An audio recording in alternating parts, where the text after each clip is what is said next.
NASA and modern astronomy maintain that the moon is a solid, spherical, Earth-like habitation which man has actually flown to and set foot on. They claim the moon is a non-luminescent planetoid which receives and reflects all its light from the sun.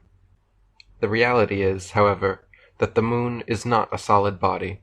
It is clearly circular, but not spherical, and not in any way an Earth-like planetoid which humans could set foot on. In fact, the moon is largely transparent and completely self-luminescent, shining with its own unique light. The sun's light is golden, warm, drying, preservative, and antiseptic, while the moon's light is silver, cool, damp, putrefying, and septic. The sun's rays decrease the combustion of a bonfire, while the moon's rays increase combustion. Plant and animal substances exposed to sunlight quickly dry, shrink, coagulate, and lose the tendency to decompose and putrefy. Grapes and other fruits become solid, partially candied and preserved, like raisins, dates, and prunes.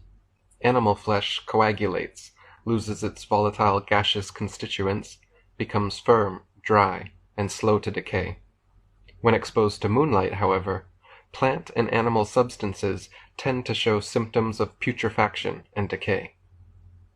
In direct sunlight, a thermometer will read higher than another thermometer placed in the shade, but in full, direct moonlight, a thermometer will read lower than another placed in the shade. If the sun's light is collected in a large lens and thrown to a focus point, it can create significant heat, while the moon's light, collected similarly, creates no heat. In the Lancet Medical Journal from March 14, 1856, particulars are given of several experiments which proved the moon's rays, when concentrated, can actually reduce the temperature upon a thermometer more than 8 degrees. Dr. Samuel Rowbotham wrote, "The sun's light, when concentrated by a number of plane or concave mirrors, throwing the light to the same point, or by a large burning lens, produces a black or non-luminous focus, in which the heat is so intense that metallic and alkaline substances are quickly fused, earthy and mineral compounds almost immediately vitrified, and all animal and vegetable structures in a few seconds decomposed, burned up, and destroyed. The moon's light, concentrated in the above manner, produces a focus so brilliant and luminous that it is difficult to look upon it, yet there is no increase of temperature. In the focus of sunlight there is great heat, but no light. In that of the moon's light there is great light, but no heat."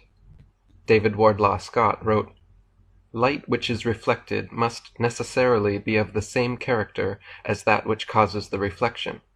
But the light of the moon is altogether different from the light of the sun. Therefore the light of the moon is not reflected from the sun. The sun's light is red and hot, the moon's pale and cold. The sun's dries and preserves certain kinds of fish and fruit, such as cod and grapes, for the table, but the moon's turns such to putrefaction. The sun's will often put out a coal fire, while the moon's will cause it to burn more brightly. The rays of the sun focused through a burning glass will set wood on fire, and even fuse metals, while the rays of the moon, concentrated to the strongest power, do not exhibit the very slightest signs of heat. I have myself long thought that the light of the moon is electric, but, be that as it may, even a board-school child can perceive that its light is totally unlike that of the sun. So sunlight and moonlight clearly have altogether different properties, and furthermore, the moon itself cannot physically be both a spherical body and a reflector of the sun's light. Reflectors must be flat or concave for the light rays to have any angle of incidence. If a reflector's surface is convex, then every ray of light points in a direct line with the radius perpendicular to the surface, resulting in no reflection. Dr. Samuel Rowbotham wrote, "Again, if the moon is a sphere, which it is declared to be, how can its surface reflect the light of the sun? If her surface was a mass of polished silver, it could not reflect from more than a mere point. Let a silvered glass ball or globe of considerable size be held before a lamp or fire of any magnitude, and it will be seen that instead of the whole surface reflecting light, there will be a very small portion only illuminated. But the moon's whole surface is brilliantly illuminated, a condition or effect utterly impossible if it be spherical. The Bible also attests that the moon is self-luminescent and not a mere reflector of sunlight in Genesis 1:16, where it states that God made two great luminaries, the greater luminary to rule the day, and the lesser luminary to rule the night. Not only is the moon clearly self-luminescent, shining its own unique light, but it is also largely transparent. NASA photoshoppers claim the moon is a dark, spherical planetoid, yet with our own eyes, or through a telescope, we can see it is actually a bright, circular, semi-transparent luminary. On a clear night, during a waxing or waning cycle, it is even possible to occasionally see stars and planets directly through the surface of the moon.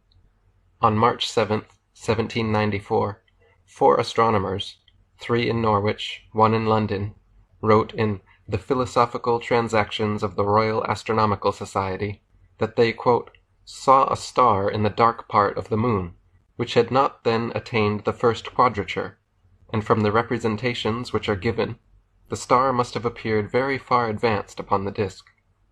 Sir James South of the Royal Observatory in Kensington wrote a letter to the Times newspaper, April 7, 1848, that, quote, on the 15th of March, 1848, when the moon was 7½ days old, I never saw her unillumined disk so beautifully. On my first looking into the telescope, a star of about the 7th magnitude was some minutes of a degree distant from the moon's dark limb. I saw that its occultation by the moon was inevitable. The star, instead of disappearing the moment the moon's edge came into contact with it, apparently glided on the moon's dark face, as if it had been seen through a transparent moon, or as if a star were between me and the moon. I have seen a similar apparent projection several times. The cause of this phenomenon is involved in impenetrable mystery. In the monthly notices of the Royal Astronomical Society, for June 8, 1860, Thomas Gaunt stated that the, quote, occultation of Jupiter by the moon on the 24th of May, 1860, was seen with an achromatic of 3.3 inches aperture, 50 inches focus, the immersion with a power of 50, and the immersion with a power of 70. At the immersion, I could not see the dark limb of the moon until the planet appeared to touch it, and then only to the extent of the diameter of the planet.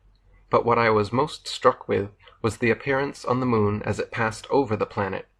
It appeared as though the planet was a dark object, and glided onto the moon instead of behind it. And the appearance continued until the planet was hid, when I suddenly lost the dark limb of the moon altogether. I have personally also seen stars through the edge of the waxing and waning moon. It actually happens fairly often. If you are diligent and specifically observing for the phenomenon on starry nights, you can occasionally see it even with the naked eye. Dr. Samuel Robotham wrote, during a partial solar eclipse, the sun's outline has many times been seen through the body of the moon. But those who have been taught to believe that the moon is a solid, opaque sphere are ever ready with explanations, often of the most inconsistent character, rather than acknowledge the simple fact of semi-transparency. Not only has this been proved by the visibility of the sun's outline through segments, and sometimes the very center of the moon, but often, at new moon, the outline of the whole, and even the several shades of light on the opposite and illuminated part, have been distinctly seen. In other words, we are often able to see through the dark side of the moon's body to light on the other side. J. Atkinson wrote in Earth Review magazine that the moon is not a perfectly opaque body, but a crystallized substance, is shown from the fact that when a few hours old, or even at quarter, we can through the unilluminated portion see the light shining on the other side. Stars have also been observed through her surface. A star occulting a crescent moon has long been a popular symbol of Islam, was the symbol of the Ottoman Empire. It is found on the flags of Algeria, Azerbaijan, Libya, Malaysia, Mauritania, Pakistan, Singapore, Tunisia, Turkey, and in the coat of arms of countries from Croatia to Germany, Ireland, Poland, Portugal, Romania, Sweden, Ukraine, and the United Kingdom.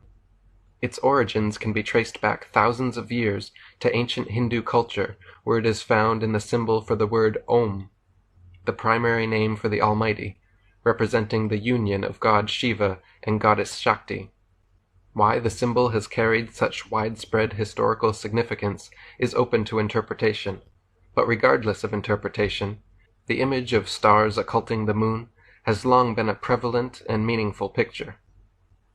That stars and planets have been seen through the moon is a fact, but to this day NASA, modern astronomy, and a world full of brainwashed heliocentrists maintain that the moon is a spherical, Earth-like habitation capable of landing spaceships on. They claim the moon, and Mars for that matter, are habitable desert planets, much like Star Wars' Tatooine, Dune's Arrakis, and other such imaginary science fiction worlds. Since long before the staged Apollo moon landings, these Masonic sun-worshipping heliocentrists have been claiming the moon to be a solid planetoid, complete with plains, plateaus, mountains, valleys, and craters, though nothing of the sort can be discerned, even using the best telescopes. Dr. Samuel Robotham wrote, "Astronomers have indulged in imagination to such a degree that the moon is now considered to be a solid, opaque, spherical world, having mountains, valleys, lakes or seas, volcanic craters, and other conditions analogous to the surface of the earth. So far has this fancy been carried that the whole visible disk has been mapped out, and special names given to its various peculiarities, as though they had been carefully observed and actually measured by a party of terrestrial ordnance surveyors. All this has been done in direct opposition to the fact that whoever, for the first time, and without previous bias of mind, looks at the moon's surface through a powerful telescope, is puzzled to say what it is really like, or how to compare it with anything known to him. The comparison which may be made will depend upon the state of mind of the observer. It is well known that persons looking at the rough bark of a tree, or at the irregular lines or veins in certain kinds of marble and stone, or gazing at the red embers in a dull fire, will, according to the degree of activity of the imagination, be able to see many different forms, even the outlines of animals and of human faces.